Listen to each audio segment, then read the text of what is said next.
Today's episode of Dungeon Crawlers Radio is brought to you by Gamers Inn, your one-stop location for all your gaming needs. Located in Lehigh City, Utah, their fun and friendly staff will be more than happy to answer any of your gaming needs. Just remember, Gamers Inn, it's where adventures begin. It's time to power up. Autobots, roll out! Broadcasting live from the DCR studio. Oh yeah! The Geek Revolution starts here. Excellent! Get ready for the #1 hit geek radio show out there. Well, it is impressive, isn't it? Because it's time for Dungeon Crawlers Radio. Let's get ready to rumble!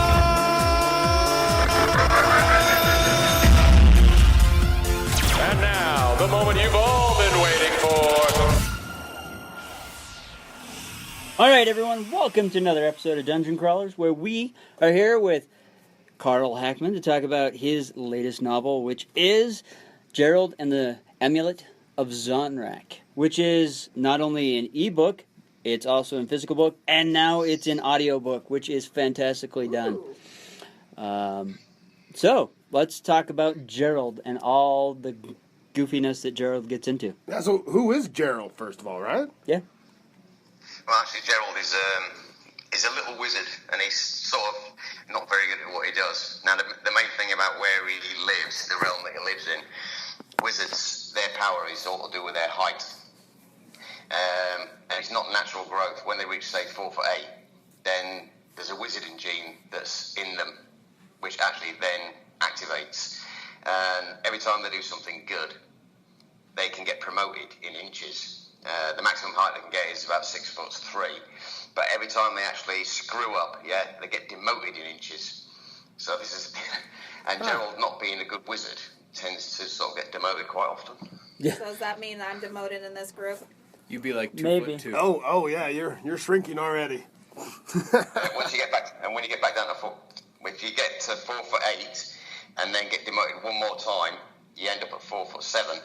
And you've got to wait for natural growth to take you to 4'8" before the wizarding gene reactivates. Yeah. So you're not a wizard anymore. What if you're not growing anymore? What? Well, then you just aren't getting any more magic. I believe the phrase is SOL. Yeah.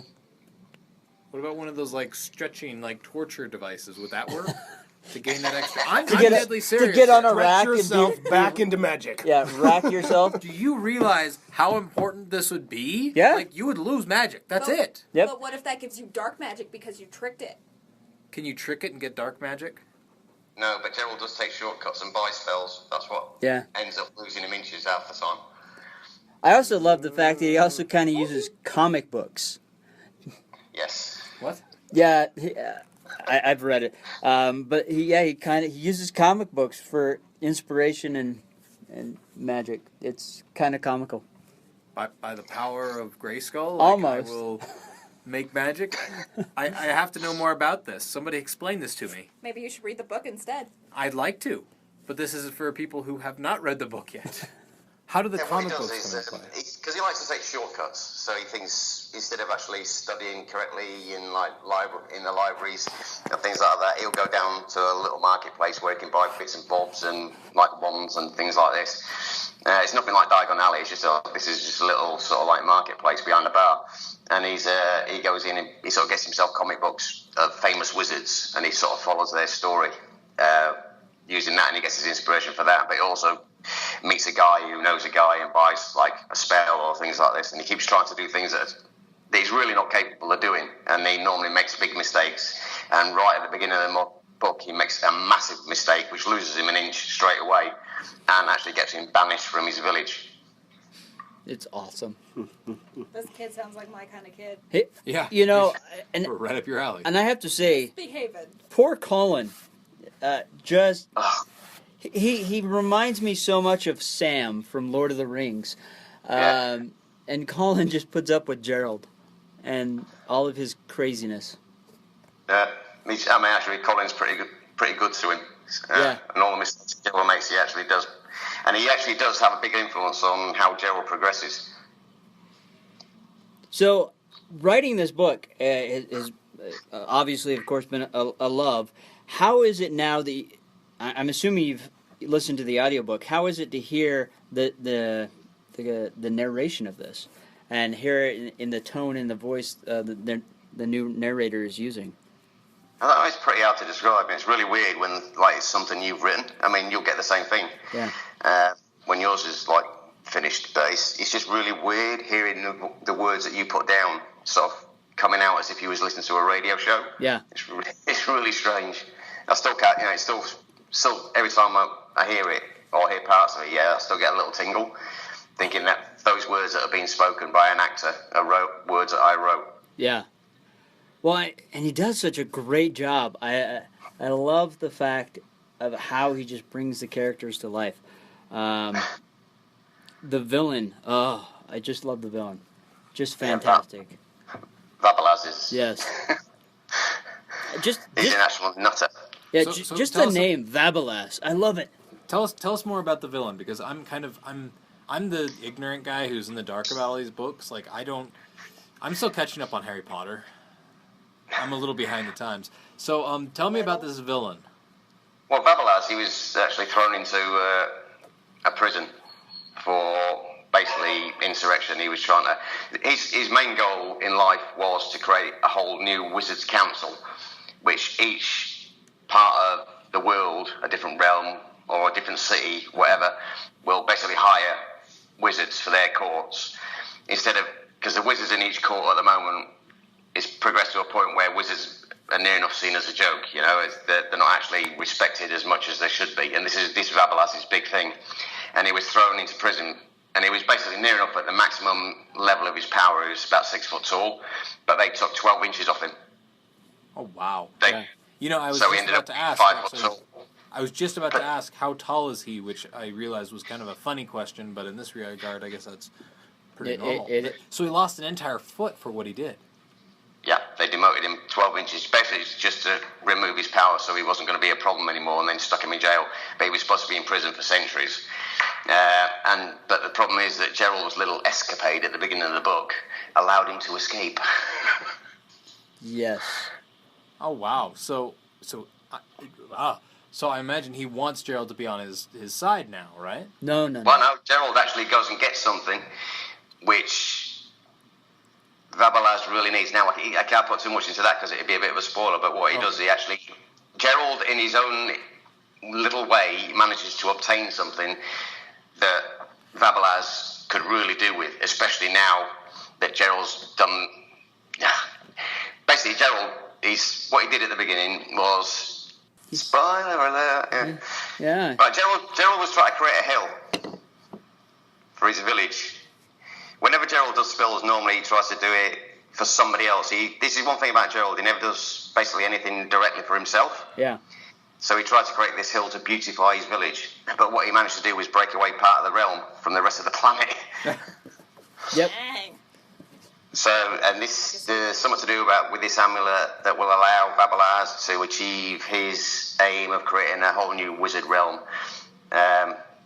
So then he can control the wizards, and then other cities and other realms throughout the world will have to sort of pay him to have a wizard in their court, as it were. This is a whole sort of thing. You find out why things are going on fairly early on in the book, and then basically it's a race to the finish. It is.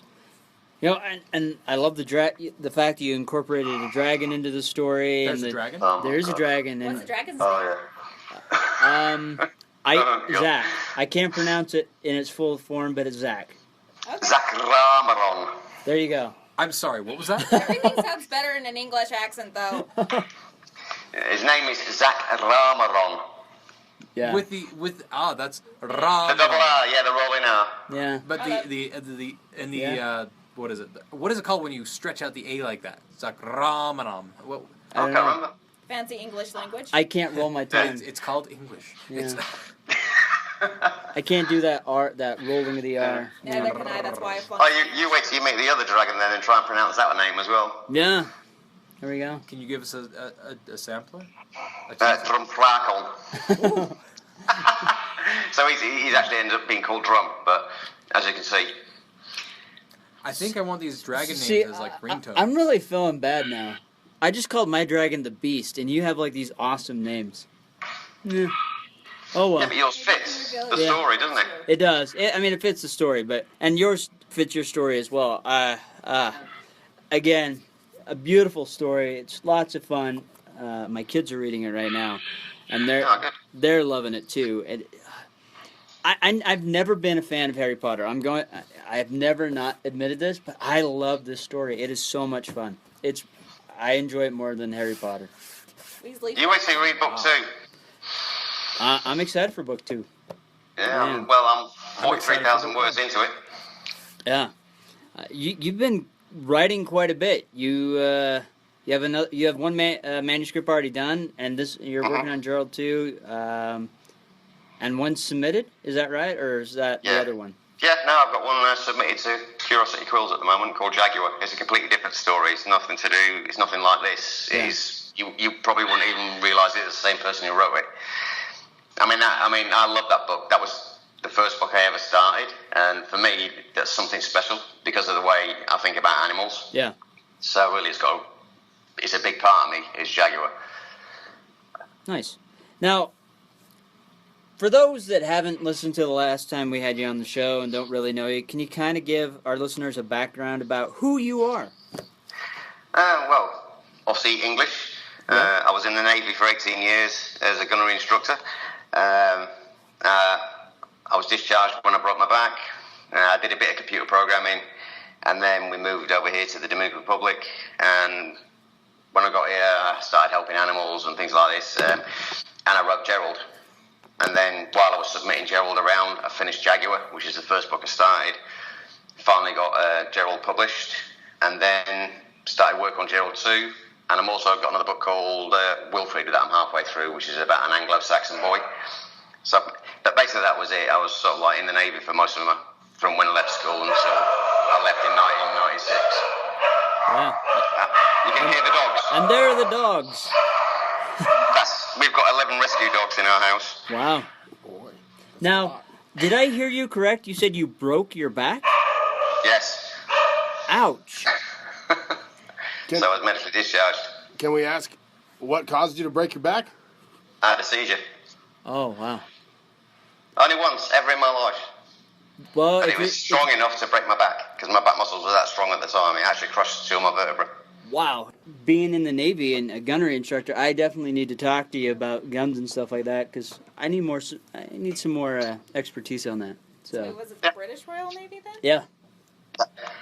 So what is the equivalent of a gunnery instructor in the U.S.? Drill sergeant. Drill sergeant, okay. Okay. Oh. That was the level I got to, basically. So you got to yell at people all the time? Awesome. Oh, God, yeah. I used to be a drill instructor as well. Ooh, make the I was based at Dartmouth for a time, shouting at officers. Yeah. See, that's the whole reason I didn't go into the military. These people yelling at me, I knew I'd yell back. That wouldn't be good. They frown on that. Yeah. Something tells me you'd be conduct unbecoming. Probably. You'd instantly become a drill instructor. It takes you years to get there, so you find, in the end, you get your own back. Oh, okay. Yeah. Well, there you go. It's too late for me now. That's okay. Shout it at, and then when you finally leave as a gunnery instructor, you got to the point where you're shouting at them instead. Well, is it ever really too late, Daniel? It's too late for me. I'll just do it in books. Okay, fair enough. That's the way. Yeah. We can talk about that stuff. So do you feel that that benefits your military experience, like that it benefits your writing as far as for like armies, as far as for any kind of like fighting or battles? No, I don't really do battles so much. Mine's sort of like humorous fantasy. I mean, there's a bit of fighting that goes on in Wilfred with it being an Anglo-Saxon type novel, but there's nothing that sort of relates to modern day military there either, really. But I mean, the reason I enjoy writing so much is because when I was in the Navy and we were at sea, I did spend a lot of time reading, because there's plenty of time there where it's quiet, Yeah.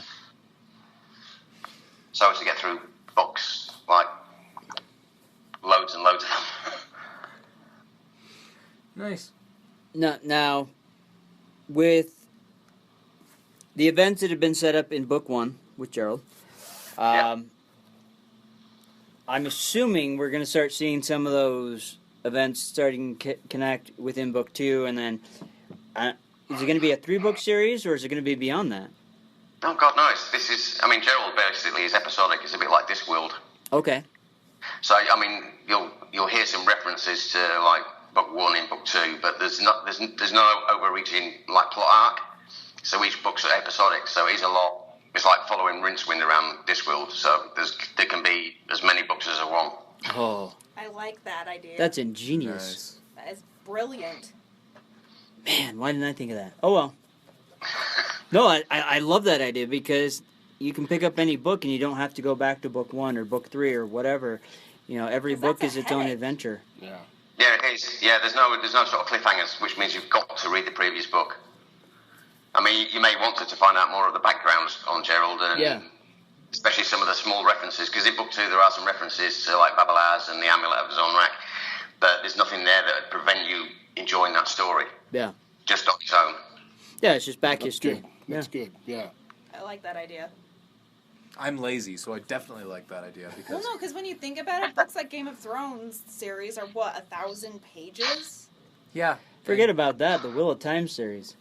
Yeah. Oh, yeah, we won't talk about the Wheel of Time. That's just massive. you can't just jump in. That's like Well, you could, it'd just be really confusing. yes, that's why I say you Harry can't Potter's just the jump same, in. though, isn't it? Harry Potter's a 7-book series. Yeah. You think how, I mean, her first, I think she debuted with something like 88,000 words as a debut author. Yeah. And this was the first in a 7-book series. I mean, there's no author that I've followed around going through, you go through the query trenches with everybody and you get to know people. And you always find out from agents and publishers and editors that are always like chat and put up things, yeah?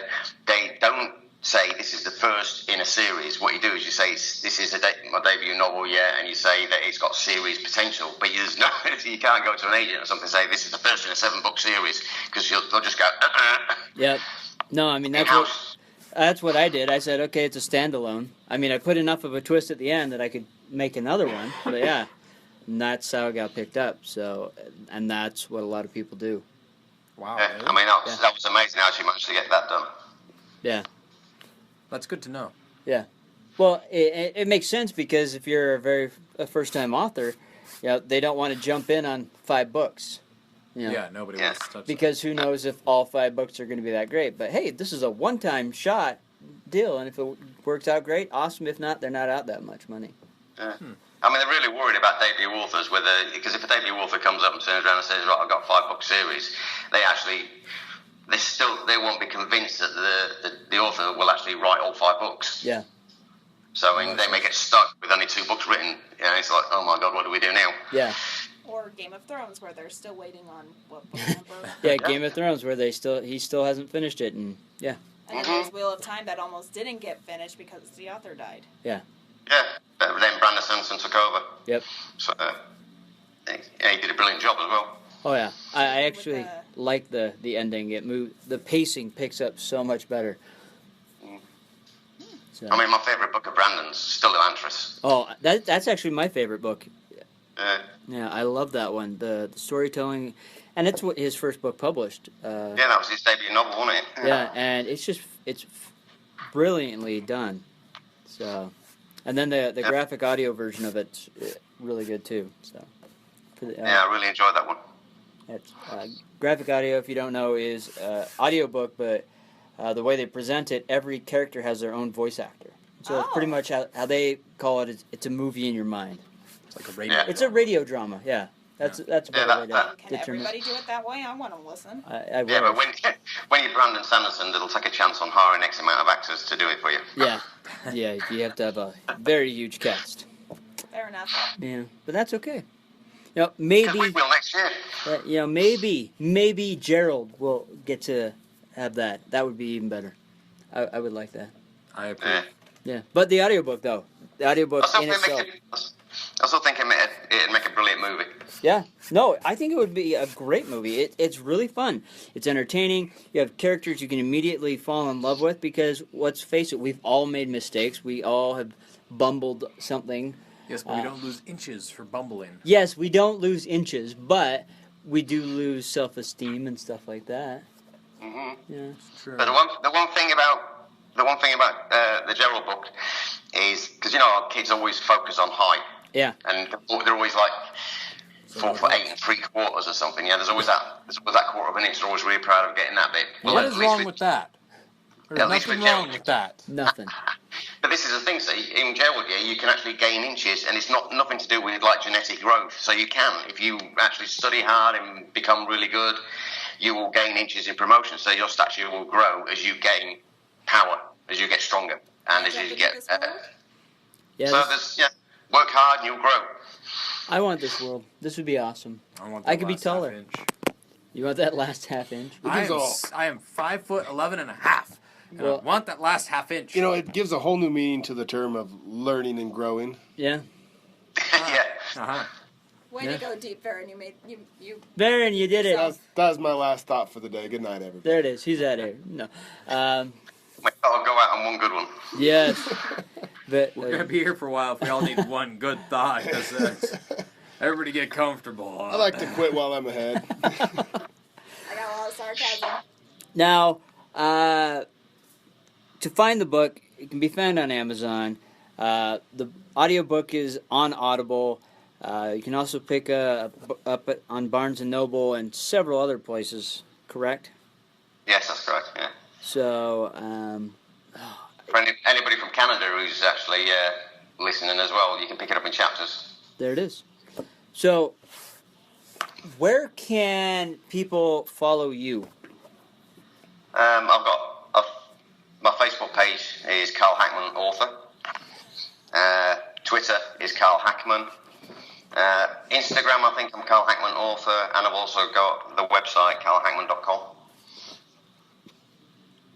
All right. Nice. Okay, so And next year, remember what's happening next year, Daniel? Yes! Next year you're going to be doing this awesome book tour that I have to try to be a part of. Nice. Yeah, for the release of Gerald 2. Yeah. And we're hoping to start it in Miami and do the whole of the East Coast.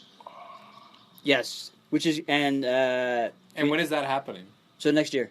I know, but when Start next May year? next year's year, when- really big time. He's still planning. Oh, okay. Oh, Still gotcha. planning. Okay, so this is still in the planning stages. So Daniel, you Yeah. still have a chance to be able to join him in. Yes, well, we have this really cool idea of doing like the Barnes & Noble on 5th Avenue in New York City. Oh. That would be awesome.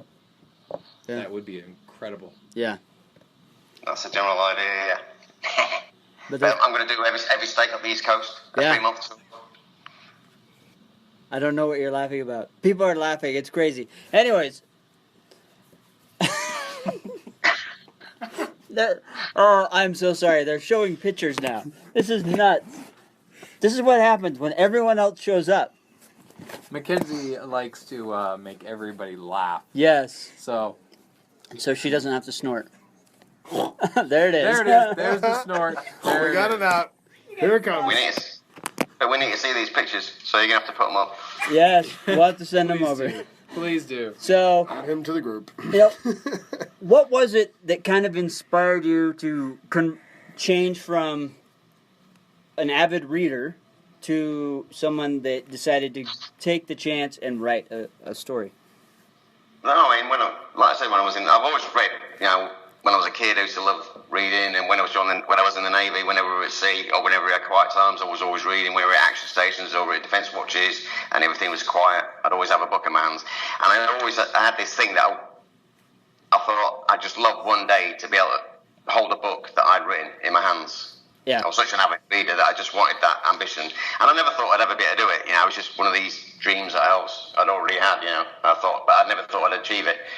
But when I left the Navy, I decided to have a go. Nice. So is this your first book then? Yep, this is his debut.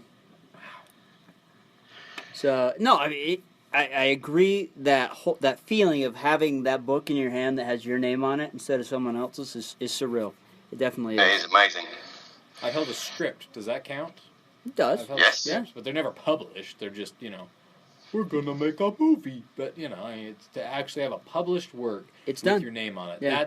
That was the inspiration to make sure that this happened.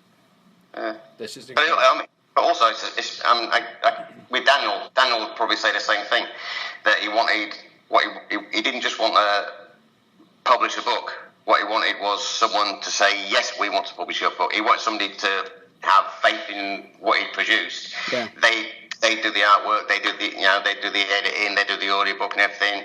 They create everything because they believed in your book rather than doing it yourself. Yeah. And I know it's a valid option, but doing it yourself and put it on Amazon, it's just, I don't know, there's something different about having that, where somebody's got that faith behind you to actually do all the work to get your book out there. Yeah, no, I agree. Publishing a book now seems easier than ever. With self-publishing and that, you can write it, put it together, slap a cover on it, throw it on Amazon, you're good. But, having someone behind say, I love this book, we're going to publish it, is just a fantastic feeling. Yeah, it's validation in what you've done. Yeah. And then for them to go and then get the cover, get the audiobook done, and then to have people start coming in and saying, man, I love this book. Or, getting the positive reviews. It's just like, oh my gosh, all this work was worth it. But then it's still surreal. It's still surreal when you hear people like say, "Oh yeah, we loved your book" and all this sort of stuff. It's just like it's still really weird. You still don't feel as if it's real yet. Yeah. Well, I'm still amazed when I have people come up and say, "Oh yeah, I loved your book," and I'm just like, really? Because I have to question. You just pushed it out there. Well, I have to question because it's like I've read Brandon Sanderson, I've read Terry Brooks and all these other authors that have kind of been the guys I've read, and then these people are saying they loved it, and there's that part of me that wonders if it's just as good as them or not. That questioning voice in my head, and then sometimes I just speak it out loud. Really? I don't know. Yeah. There's enough people behind the book to say they thought it was great. So yeah. It's validation. It is, and I think it's any creative person has that kind of doubt in the back of their head. And there's always self-doubt in there. Yeah. Well, yeah, because we always think something that we did is good, and then sometimes it isn't. Yeah. Or we find a small flaw, and then it's like, oh, this is crap, and then we start completely over. Yeah. No, but you do that. I mean, as an author, I suppose any sort of creative person gets the same sort of thing, though, don't they? Yeah. One minute they think everything's like rosy and looking great. Oh, yeah, this is brilliant as you're writing it, and then you go, oh no, this is crap. Yeah. And then the next thing, oh, this is brilliant again. It is like a whole roller coaster ride. You always think, but you never ever when you do your book and you've edited in your book, you never ever get to the point where you think that's 100% right. You always find something later on where you think, oh my gosh, I should change that. Yep. That's what. So, Orson Scott Card actually said something that was brilliant. Someone asked him if he ever went back and read his books, and he said, no, I never do. Once it's published, I never look at it again. And they're like, why? And pretty much it's because authors as a whole are always in self-edit mode, and they'll look at something, and years later, they would rewrite it completely different. So he'd never look at them again. And I think that's brilliant because, that's the truth. As soon as I got the book in my hand, I'm like, oh, I wish I would have redone that. And so I'm not reading my book ever again. Yeah, I'm the same. Yeah. I tried to read Gerald once I got it, and I had to stop myself in the end because I was in my head. I was still editing. Yeah. So I was starting to change it. I thought, no, it's done. It's published. It's out. Yeah. So I put it on the shelf, and that's where it stays now. And I'm on Gerald too. I got Jaguar out to Curiosity Quills, so I'm waiting for an answer for that. But I did a lot of editing on that before I sent it, and that went out at 77,500 words, and now I'm 43,000 words into Gerald too. So it's just a case of move on. You publish one, your baby's done. Let it go out to the world and. I agree. That's what we have to do. I can't watch, once a video of mine has gone out, I cannot watch it again. Even though people in the company are like, hey, Scott, show this to the company. Show it to everybody. I'll just be like, I can't watch it. I'll sit and I'll listen to it and I'll hear all the errors, but I cannot watch it. Yeah. I'm just it's the same way with a book. I really want to listen to the audiobook, when it's done, but I'm afraid to. Because I'm like, oh, man, that scene I could have done so much better. So, yeah. Maybe you can just listen to the first chapter. Maybe. I love that intro in my book. But, yeah. But funny enough, when you hear it for the first time, it sounds flat. Really? Not yours, mine. When I first heard Gerald on audiobook, to me, it just felt flat to me until I actually got my head out of that editing rubbish that I have. Oh yeah. Really analysing everything. I just thought, right, I'm just going to sit and listen to the story. And when I actually just sat and listened rather than critiquing, I really enjoyed it. Yeah, I was gonna say I loved it. I got it, turned it on, and I even made a post that morning because it was fun. I love the guy that's narrating it, and his name escapes me at the moment. Tim Anstey. Yeah. So he did a fantastic job, and I love how he manipulates his voice just enough that every character sounds like a completely different character. Yeah, he did a great job. So I'll have to pick up the audiobook then, because this sounds it sounds like the way to actually really enjoy this book. Oh, yeah. You want to dive right into it. Don't get me wrong, I loved reading the book. It was fun, but this just breathed a whole new life into the story and into the book. Yeah, I loved it. But it's just, you just got, as the author of the book, you've got to turn your critical editing head off and just enjoy the story. I'll say one thing that I've just noticed, that I noticed as well about audiobooks, that I never really thought of. If you go back, I mean, obviously none of us remember it, but if you go back to, say, the 1940s and things like that, there was always radio. Yeah. Yeah? And families used to sit around and listen to, like, plays and radio shows.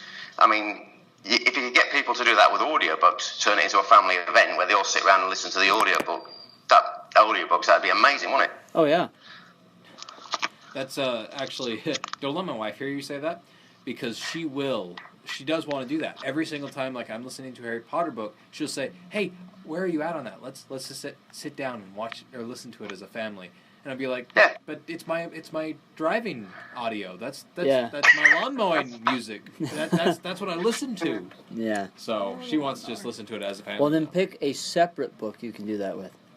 Like Gerald. I just found one. I just found Gerald. So there you go. That would be fun. Yeah. And then maybe you guys can turn it into a play. Yeah, I'd love to get hold of a good screenwriter. There it is. There it is. So anyone listening, make it happen. We need Gerald on the big screen. There you go, Scott. Challenge. Hint, hint. Well, I think I should probably write something good first. And then we'll try to see if I can actually write somebody else's story. You can try. So.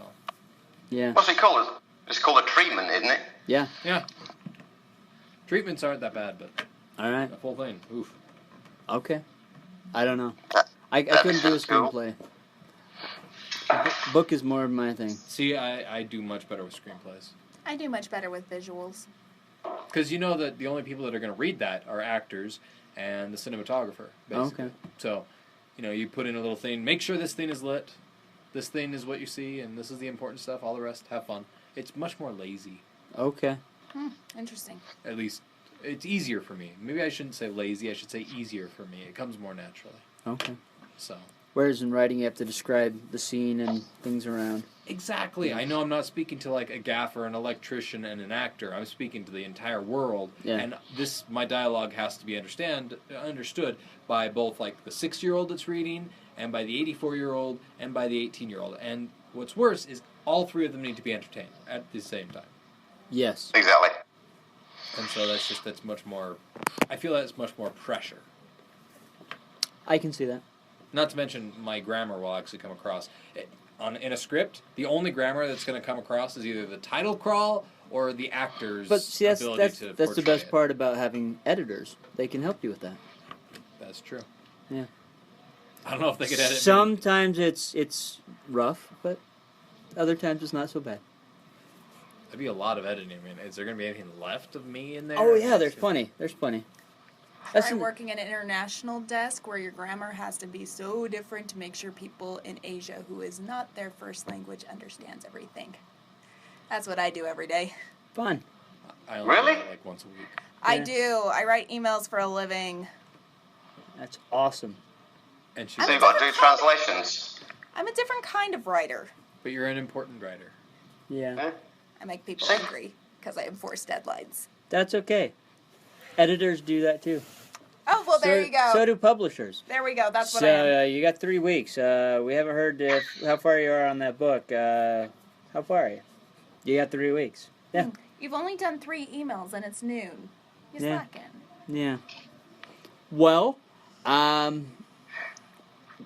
I'm just excited. I'm excited about the excited. book I'm gonna go tour. pick it up. I really want to.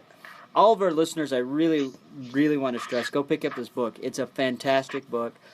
If you loved Harry Potter, you're gonna love this. If you weren't a fan of Harry Potter, you're still gonna love it because I wasn't a fan of Harry Potter, and I'm loving this book. Oh, Daniel.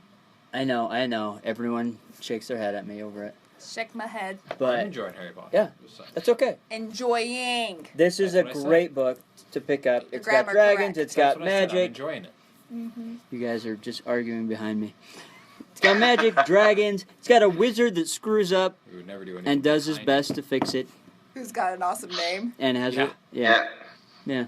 And the And he dragons. manages to buy a baby dragon. And he buys a baby dragon, which is forbidden. Wait, he buys Yes. a swamp? What, the poor And, baby? and then he uses Actually, magic. he bought the dragon egg, Yeah. which actually became a dragon but before he got to it. Yeah. is that nature versus nurture thing? Oh, No, it's the fact that he bought it off some smelly Auckland yeah. who stuffed it on the back of his car. And then he uses magic to make it bigger. Yes, which didn't Oh. work so well, did it, Daniel? Oh my goodness, I love the flaming flatulence. Wait, what? Are we talking God. like Dumb and Dumber flaming flatulence sort of thing? This is like Oh, God. blowtorch out the rear end flatulence from a dragon. Oh, Well, dear. it does make sense since they can breathe fire. Yes, it was Yes. beautiful. And then I just love the fact, sorry, Daddy. Oh, it was beautiful, beautiful. Yes. I need See, to look, read it. you need to read this book. Is this not funny? Yes. I do. Yeah. I do. Oh, his attempts to fly as well. That was hilarious. Yes. So, We will get it done. again, everyone, go pick up this book. One, it helps support Carl so that he can write more Gerald books. And two, because I say so and it's awesome. Daniel hath said so. I have. Because you say I hate everything. I have proven you wrong. There it is. Yeah. And because reptile flatulence is a thing. Yes! Mostly. Everything. Mostly. I never Mostly. said everything. All right. That's right. Did I say everything? Yes. Yep. Okay. We've Look at got that. witnesses and we have audio, dude. There You it is. can't go. say There that it on is. a podcast. Anyways, This stuff isn't admissible in court. We've already decided that. that is true. Flaming flatulence is awesome. That is, that is So, true. with that said, everyone, we're going to bid adieu and we're out of here. God. Are you a fan of Dungeon Crawlers? Then it's time for you to level up your experience. Download our episodes that are released every Monday, Wednesday, and Friday. And not only that, we want to hear from you. We want to know who you want to hear on the show, what author, what celebrity, what game designers you want to hear. Not only that, we also want to hear what you like about the show. So, with that said, please reach out to info@dungeoncrawlersradio.com, email us on Twitter or Facebook, and let us know what you want to hear on this show, because we want it to be as much of your show as it is ours. So, with that said, we're out of here, and we'll catch you next time.